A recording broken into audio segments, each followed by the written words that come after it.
Ukrainian President Volodymyr Zelensky is in Canada today, the first time, in fact, that he's visited this country since the Russian invasion. Now, Zelensky will speak to the Canadian Parliament before traveling to Toronto for an evening program. But the first event for the Ukrainian president is a meeting with the Governor General, Mary Simon, at Rideau Hall. And that is where we find our chief political correspondent, David Akin, this morning. Hello, David. So obviously late night and a busy day for President Zelensky, and one assumes for the Prime Minister. What's going to happen today? Yeah, it's been a busy week, actually, for both men. They've been out of the country in the United States. Prime Minister Trudeau has been at the UN in New York City for the last few days. Volodymyr Zelensky spoke to the UN, and then he was in Washington meeting with folks at the White House yesterday. They're both here now, getting in on separate flights last night. And as you mentioned, I'm here at Rideau Hall because, as per protocol, the head of state of Ukraine, that would be President Zelensky, is meeting the representative of our head of state, and that's the Governor General, Mary Simon. So it's a quick protocol visit, and then really all the activity is going to be down on Parliament Hill here in Ottawa. The Prime Minister and the President will have a one-on-one meeting, then members of the Canadian Cabinet will join in as well. Ukrainian President Zelensky has brought his defense minister here, and so there are some meetings between the two defense ministers. The speech that Zelensky will give to Parliament happens, or is scheduled to happen, about 1 p.m. Eastern Time. It's the second time that Zelensky has addressed the Canadian Parliament, but the last time he did it, and was just after Russia invaded in February of 2022, he did it via video link, because then there were still very much issues around his own personal security, whether he could leave the country. It's a better security situation now in Ukraine. Of course, there's still a war going on, but that's why President Zelensky is able to be in Ottawa himself here. And then there will be a quick chat with some reporters, take some questions, both Trudeau and Zelensky, and then off to Toronto to meet with members of the Ukrainian community. And there is a big Ukrainian community in Toronto, mostly based in Etobicoke. There's one of the highest concentrations of Ukrainians in the country, and I know they'll all be excited to see Zelensky this evening. So let's talk more about and elaborate, if you could, on the purpose of this trip. Obviously, a whirlwind tour for the Ukrainian president. You mentioned the Ukrainian diaspora in many ways. I mean, symbolically important for the 1.3+ million Ukrainians, at least Ukrainian Canadians in this country, but also politically and economically. Talk about, I guess, what he hopes to yield from this.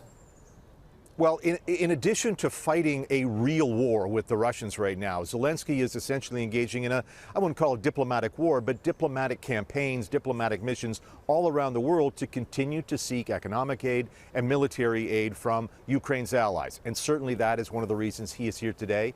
Canada has already contributed about $5 billion in economic aid, $1.5 billion in military aid, but Zelensky's going to ask for more. And Canada, to the degree it has the money, and we are a wealthy country, we do have the money, do we have more military aid that we can give? We all know our military was suffering from its own supply problems and equipment problems. Do we have some more to give to the Ukraine? So we will hear more about that.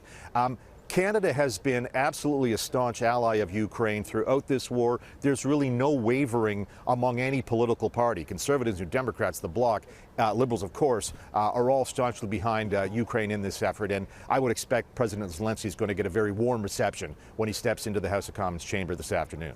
So you mentioned the military aid, billions of dollars that Canada has given, and you wonder how sustainable that is in the long term and how politically salient it is in this country to continue that support, because we're seeing in the United States, for example, there is some resistance to some of the money being given or being offered, at least. Talk about that if you can, and where that could lead to other countries, perhaps even in Canada.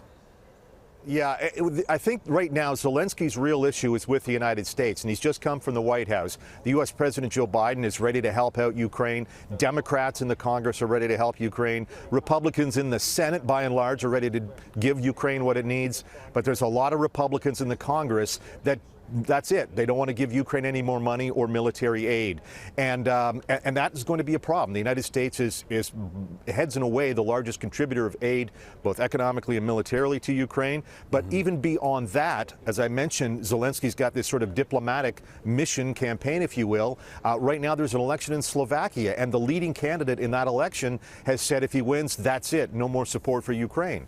Poland, which has been very much helping out Ukraine, it's right next door. Poland has said no more more weapons for Ukraine because there is a big dispute about agricultural imports, Ukrainian grain going into Poland right now, displacing Polish farmers. So until that dispute's resolved, Poland is not going to be giving any more money and weapons to Ukraine. So there's a lot of fires Zelensky's got to put out on the diplomatic front in order to get the weapons that he needs to fight off Russia. Where does Canada fit in all that? As Zelensky, the phrase Zelensky has said to Canada, to Prime Minister Trudeau, we need your diplomatic muscle. Canada's a G7 member, a G20 member. We get into clubs that Ukraine can't get in. And Zelensky very much counts on Prime Minister Trudeau advocating for Ukraine internationally, as I said, because there are some softening support for Ukraine in many capitals around the world. And the conflict has no end in sight, so we appreciate the update.